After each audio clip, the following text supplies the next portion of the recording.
Welcome to Chippa Chat, conversations in the consumer healthcare industry with Anita Brickman. Welcome, folks, to Chippa Chat. So today we're talking about the fact that healthcare is transitioning from a delivery to a self-care model. So how are there effective solutions that engage consumers? That's a must. John, over to you. Thanks, Anita. And thanks to our listeners for joining us today. We've got a great podcast today. We're going to talk about digital health and the delivery of digital health. And today I'm excited about our guest, Jenna Philips, who is a principal consultant at PA Consultants and is a member of their consumer health group and an expert in public health and consumer packaged goods. Welcome, Jenna. Hi there. Thanks so much for having me on. So it's really cool that you're a principal consultant at PA Consultants. I know that they're an innovative and transformative consultancy group, really focused on trying to create a positive human future in a technology-driven world. So what does that really mean? And like, what are you working on that we can talk about to get started here and before we get into the meat of digital health?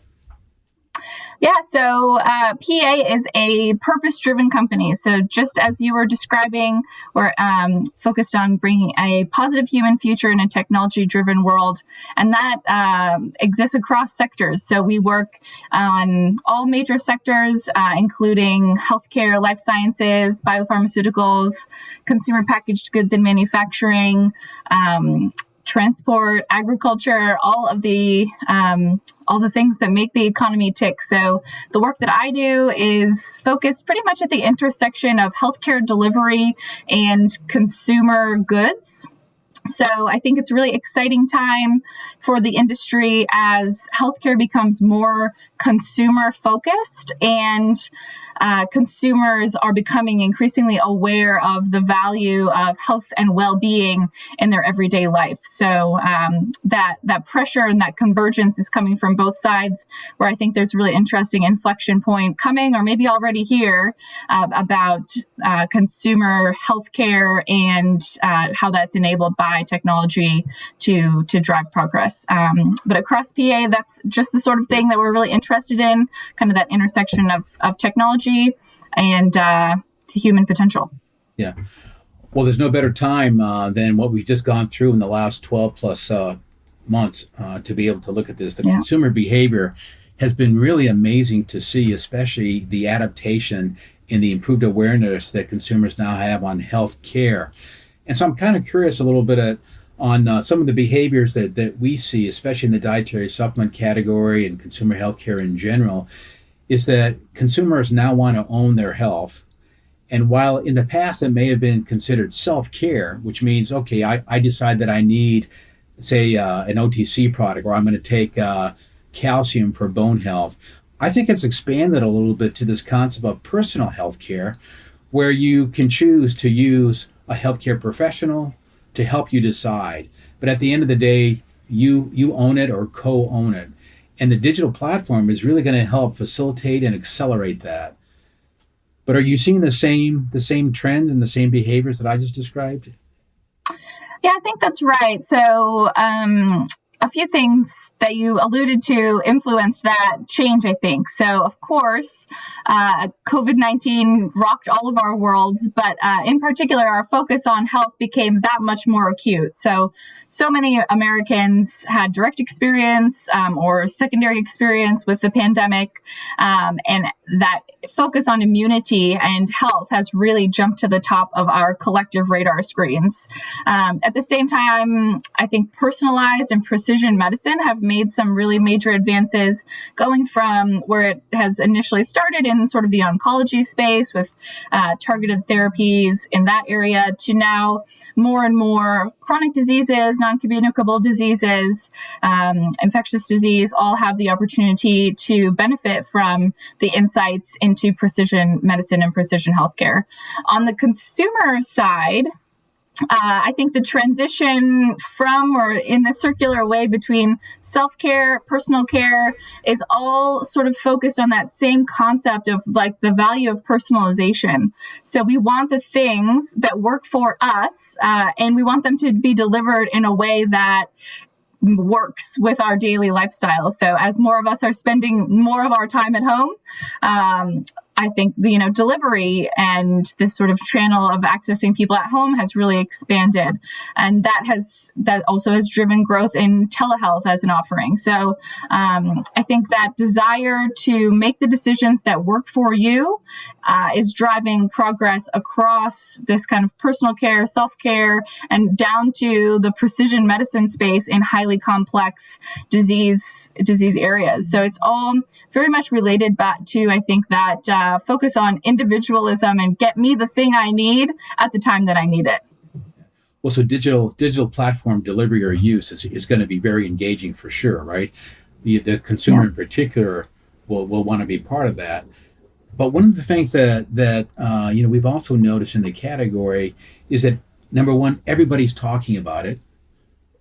A lot of consumers, if not most consumers, are using some kind of a digital, whether that's a smartphone or telemedicine, even if you would include that as a digital platform, or specialized apps, to the point, and I'd like your perspective on this in particular, retailers are also recreating themselves to better use digital reach and engagement to consumers. And I'll give you a couple of examples that I think you're probably aware of too.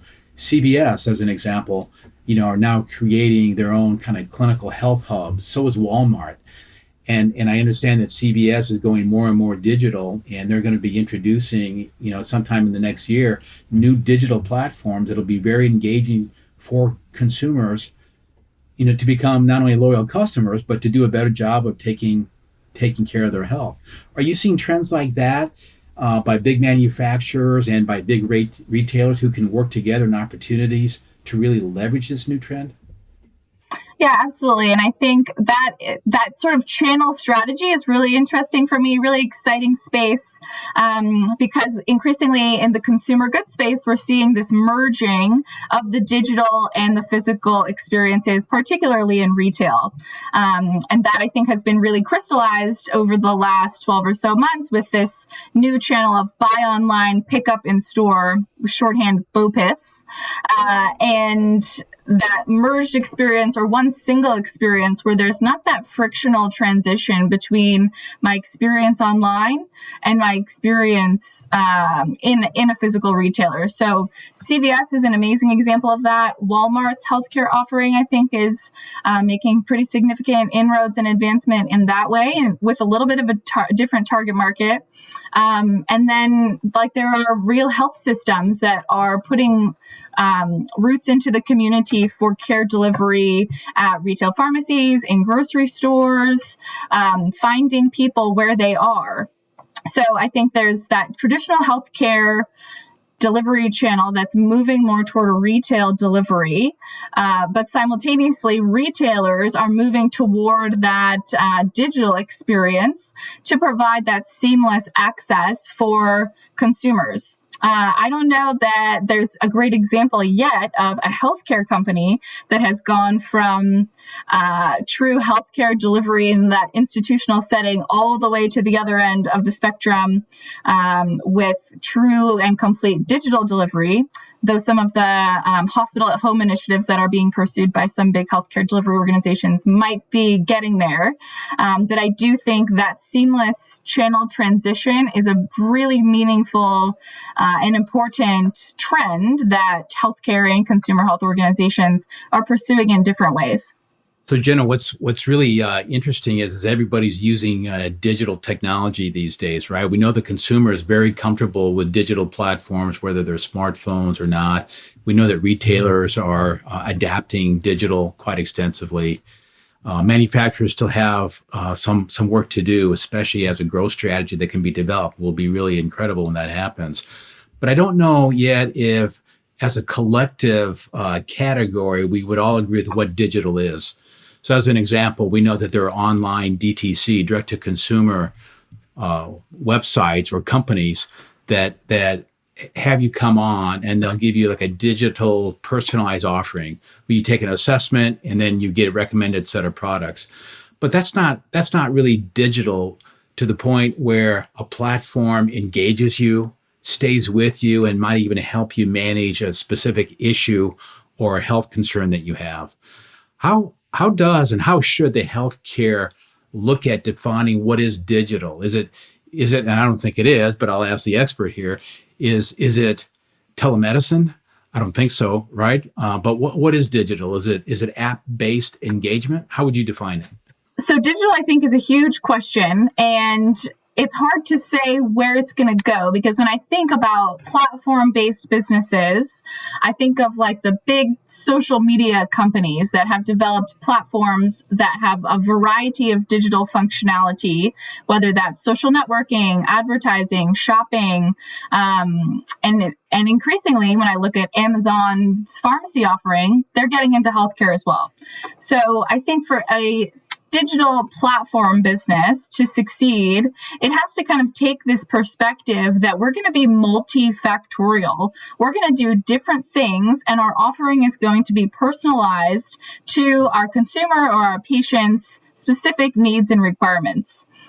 So the topic you mentioned about direct to consumer, I would have thought, like a year and a half ago, before COVID, D2C was over. There were all of these explosive stories about Blue Apron or Casper mattresses that their customer acquisition costs were so high, the business model was not sustainable. So I wouldn't have called any of them really a digital business, even though they used digital advertising, digital customer acquisition, as a way to get their product to market.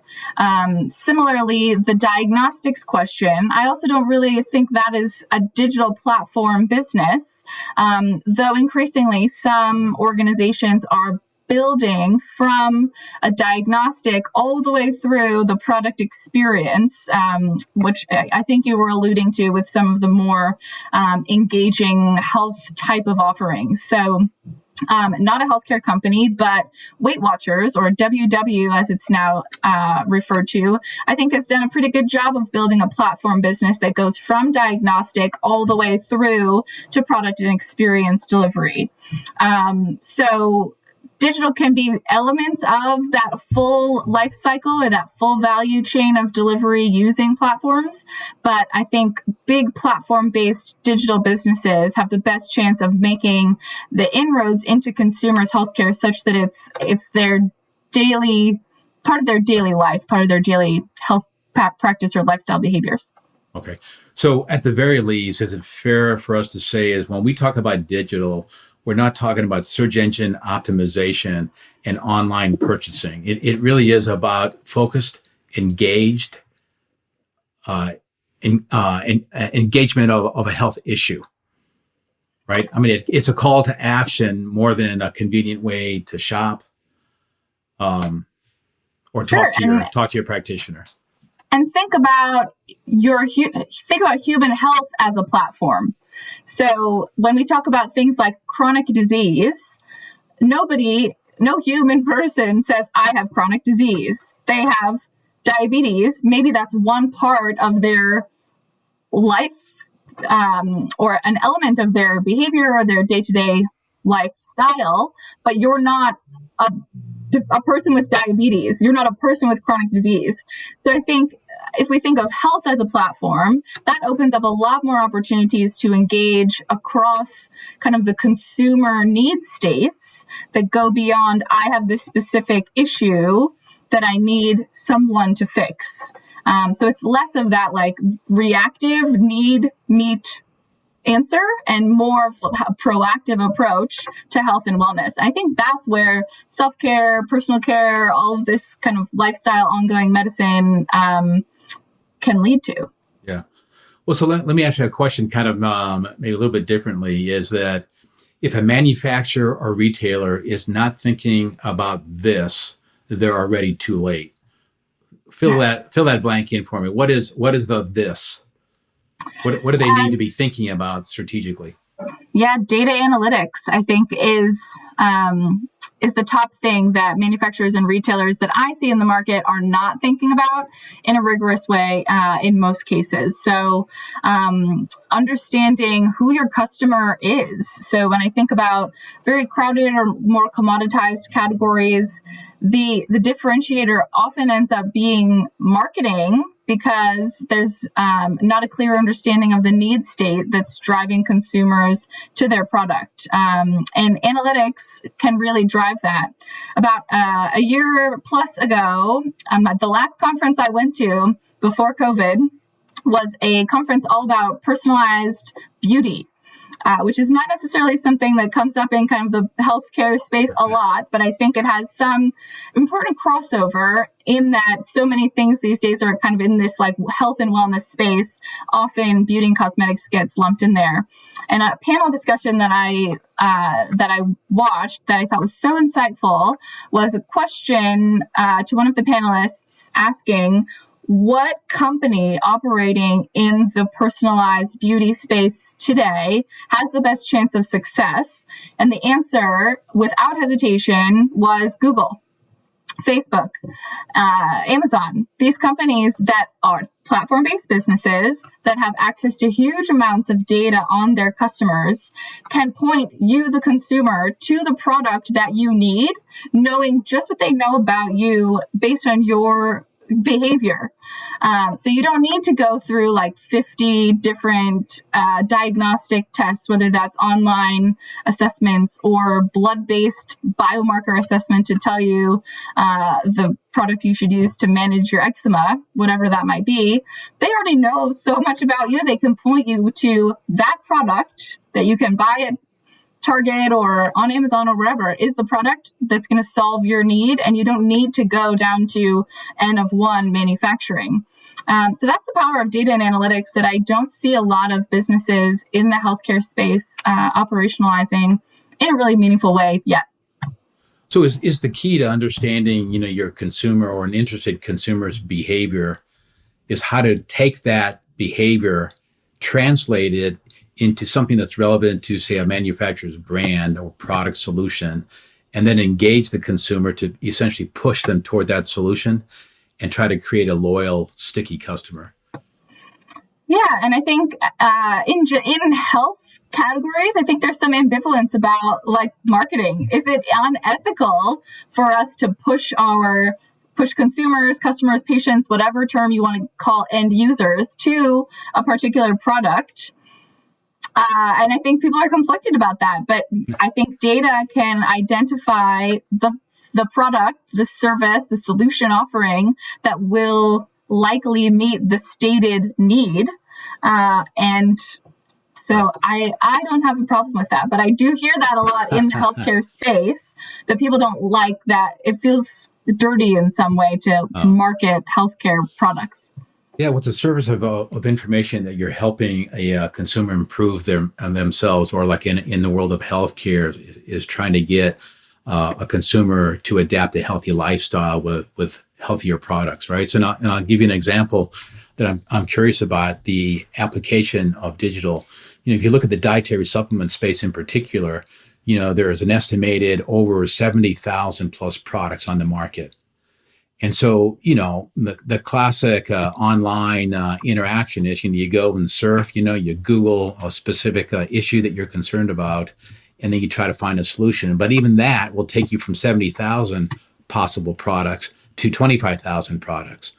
But the company who has a solution, maybe it's a diagnostic or an insight on how to manage a specific health condition, and then can focus and direct you toward a possible solution, that may take you down to 1,000 products or even less. And so that's what I'm wondering, is that what you're describing when you look at behavioral metrics and analytics, digitization into something that's actually very relevant into how to use a product to improve, in this case, a health outcome? Yeah, exactly. I think that's a perfect example of a platform-based business where you go through this whole value chain, or the whole kind of user journey as a consumer behavior concept that we use a lot, of how is the person finding this product? What do they need? What are the pain points that are driving them to make this search in the first place? And then once they buy it, how do you make sure they continue using it? So I think building those value-adding services around the product itself really makes for a much stickier experience. And I think that's why you're seeing things like consumer well-being platforms explode with features around gamification, social engagement, that make adopting healthy behaviors easier, maybe in some way, or perhaps more have additional longevity than they might otherwise have with that email, that like an email that I get that says it's Heart Month, you should really go for a walk. Yep. Like, okay. Yeah, it's really interesting. From a public health perspective, right? The biggest challenge in trying to improve chronic disease states or reduce the incidence or prevalence of chronic disease is figure out a way of how to control or influence behavior. Yet one of the biggest problems in the food, nutrition, and supplement area has been compliance and adherence, to the point where they haven't adapted a full switch to a better behavior. So do you see these digital platforms as being able to provide a possible solution where with, essentially, and hopefully it's not this bad, 24/7 engagement with a practitioner, a manufacturer or a retailer can start engaging and thereby effectively influencing the behavior of a consumer patient to improve outcome? I think that's the vision. I think there are a lot of hurdles to get people to adopt the healthy lifestyles that these platforms are pursuing. So that social engagement, I think, is a big piece. Gamification and kind of our bias for reward and risk mitigation are all features that are often present on these sort of digital platforms that are targeting well-being. But when I think about the things that really motivate behavior, and health behavior in particular is so hard, the digital platform experience just isn't yet to a point where I think people are really using those platforms in a way that's really influencing their behavior. So I think it's still early days with these platforms. But when I think about like all the news that's come out lately about social media companies and how they manipulate our brains to get this this buzz when we look at our phone and see a notification. We're so tied to the reward centers that these stimulate, and for a health app to stimulate the reward center in the same way is pretty hard. So I think any of these health apps would say, I want to be the app that you open when you're standing in line at the grocery store. Like that's how ingrained into your day-to-day life health should be. And that's how they envision the future state of their business, frankly, is where you're using it so frequently and ultimately it's influencing better human health. I don't think they're there yet. I hope they get there, but it's a long road for a health app or a health product of any kind. So who's really leading this race towards digitized health? Is it the retailer or the manufacturer? And at the end of the day, is it going to be partnership and collaboration that's going to win the day, or is everybody going to end up going their own way? I am impressed with what I see and read by major retailers in healthcare today, introducing digitized apps that will include a customer walks into the store. The app pings you and says, "Oh, welcome to store on XYZ street. The last time you were here, you were in aisle 5 and you were looking for a solution for bone health." Awesome. And if that's true and that's happening, what can the manufacturers do to either catch up or to become a more relevant partner to retailers? So I think a few things. First, that kind of app experience is a competitive space for sure. So it'll take a little while, I think, to shake out who has the best features. But increasingly, RFID tagging, GIS, and mapping technology is good enough that you can, in fact, do the thing that you were just describing at a retailer level. So I think that's a pretty promising and impressive space. The risk is there's so many of them, that if each manufacturer has their own version of that app, it's pretty unlikely that any one of them is going to be successful. So that's where I think retailers have a pretty good advantage, and the organization, the manufacturer, or whatever other stakeholder group that can operationalize partnerships in the best way, I think will be the one that wins. We work a lot with big companies. Big companies have startup envy, I think, to an extent. So startups are fantastic because they can quickly build technology, quickly roll it out, but struggle from the things that big companies and the big retailers in particular, are good at, which is customer acquisition and scale. So what we advise a lot of our clients to do is to pursue partnerships, because there's a lot of advantages on either side of that startup versus big company piece.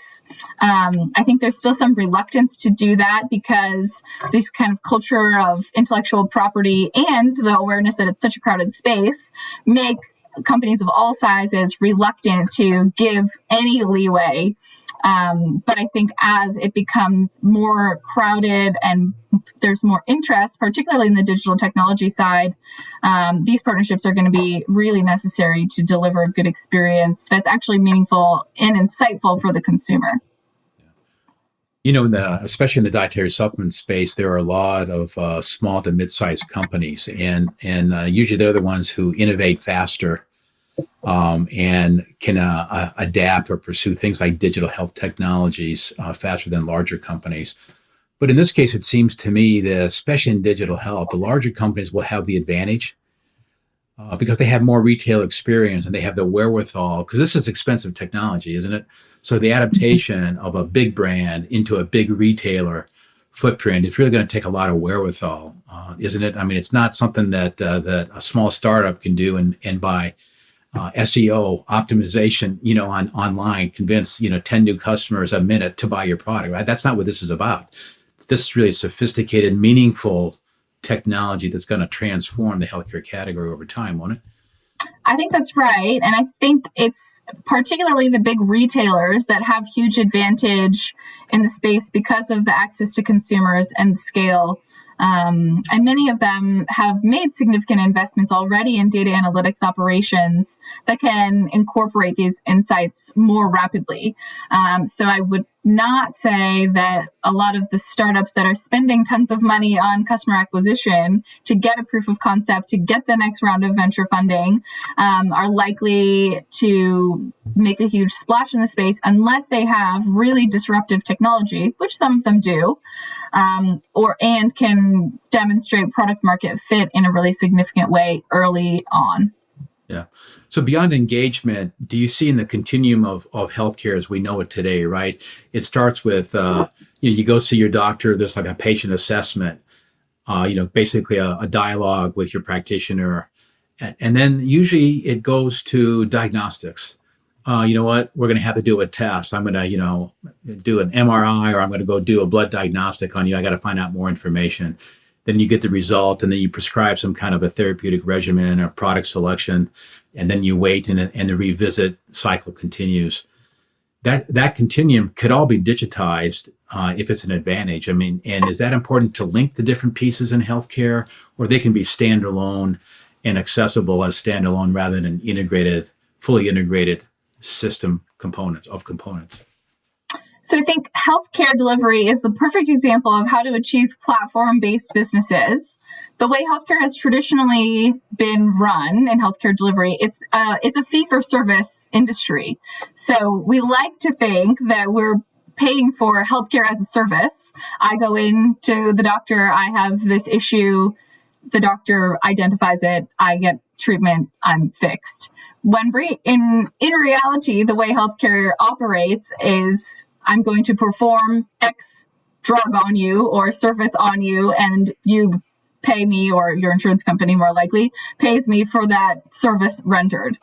I think if we change the way that we think about healthcare as a business, and increasingly this is happening with value-based care and some of the new payment models, we can actually adopt a way of thinking about healthcare delivery that's truly as a service, where you have much more consistent engagement with a healthcare provider. It doesn't have to be a physician.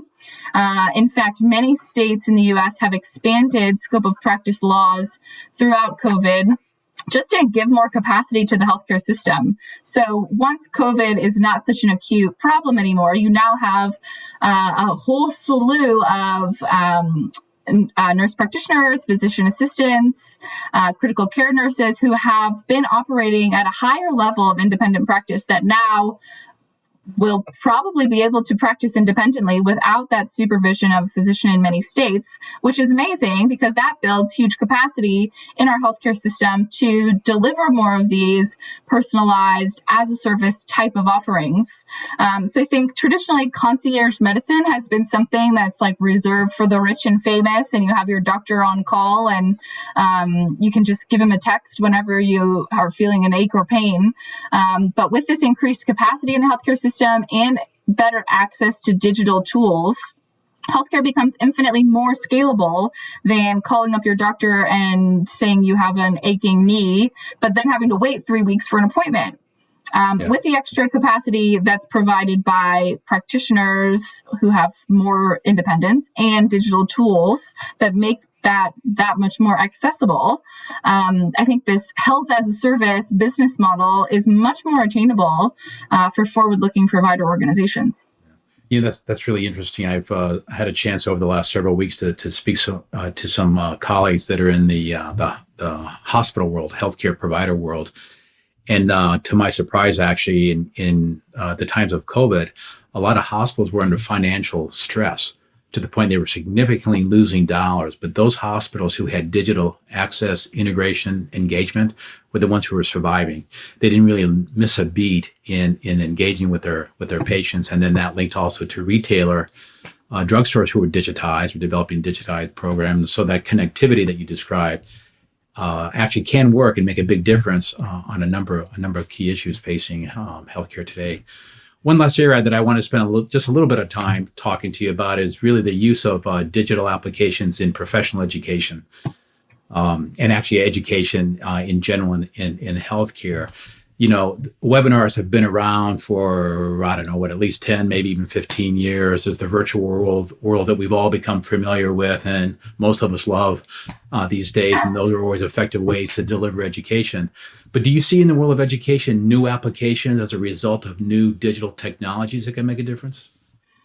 Yes, I think this is a really interesting area, particularly as more practitioners have more capacity and more independence. Those continuing medical education credits are still going to be required. Unfortunately, as you've described, the way that healthcare and professional education in general has been delivered is in a classroom on a Saturday. It's like a 2-day course, and you're stuck in a room with death by PowerPoint, which I can say tongue in cheek as a consultant because I commit murder by PowerPoint all the time. But I think we have moved now, as you've described, to more webinars or podcasts or kind of on-demand education. What I think is the next sort of frontier for health education is much more personalized and, again, data-driven learning opportunities for clinicians. So if I think about any sort of specific practice area, there are a set of competencies that you have to demonstrate for maintenance of certification and to earn continuing education credits. In my opinion, there's no reason why someone who can demonstrate those competencies on day 0 should have to go through a whole 2-day course to learn more about that when they're already meeting the competencies. So adopting a model a bit more like a Netflix or this kind of personalized, curated content that understands what you know, what you like, what you want, what you need to learn more of, can serve content to clinicians in a much more dynamic and responsive way that actually meets their needs, so that getting these continuing education credits is not like the slog that I have heard from my clinician friends it often is, to have to put the time into to earn those credits. So again, another amazing platform business, Netflix, I think is full of education opportunities, learning opportunities in education for healthcare providers. Well, so this is really cool information that you're sharing with us today, Jenna. You know, what's amazing to me is that if companies are thinking about growth strategies, or groups are thinking about, you know, strategic points of difference, this whole digital platform, digital world provides that. So, for example, if you can't figure out patient engagement through digital platforms, or collaboration as a manufacturer to a retailer, there's still an opportunity to think about strategy using digital health for influence, like education. You know, can you provide what you just described for education to influence a practitioner so they better understand the benefits of your product portfolio, or when and how it can fit into a therapeutic regimen? So this whole area of digital health is really a fast pace and can really transform healthcare, especially as we come out of COVID. What's the future of healthcare look like? No doubt it's got to involve digital healthcare delivery to some extent. Yeah, absolutely. And I think that's a great example that you gave about kind of manufacturers or brands engaging practitioners, which gets back to one of my earlier points about channel strategy. So for high complexity healthcare products that clinicians are expected to prescribe or sell or deliver in some way, having trusted information that can be delivered directly to that clinician in a really dynamic way, I think is much more compelling than maybe the traditional door-to-door sales model that so many pharmaceutical companies have pursued. So I think you're totally right that digital health has amazing applicability across the entire stakeholder landscape to improve care ultimately for patients. Well, fantastic, Jenna. This is really very insightful and very encouraging, and an exciting area that I hope our listeners share the excitement that I'm walking away from with your insight on. So thanks for that. I'm curious though.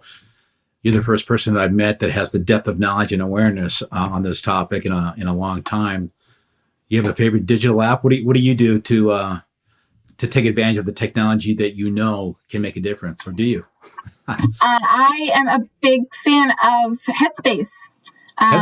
So shout out to PA Consulting for providing employees with a Headspace subscription, which has been an amazing meditation platform that I have been using a lot through COVID, where there are days where I don't leave the house except to walk the dog. So I think mental health has gotten its due attention throughout the pandemic, and hopefully keeping up things like meditation activities will continue to improve our mental health beyond COVID. That's awesome. I just recently saw a digital health app called Calm. Is that the same kind of thing to Headspace? Oh, okay. Yes. Awesome. All right. Is there a digital substitute to walk a dog, or there's no substitute for exercise? All right. Not yet. Well, no substitute for exercise. Jenna Philips from PA Consultants, thanks very much for sharing your insight and expertise on what digital health looks like today and what the uses and applications can look like for tomorrow. Thanks very much for joining us and for all your insights. Thank you for joining us here at Chip Chat. For more information and to hear our entire catalog of shows, please visit chpa.org.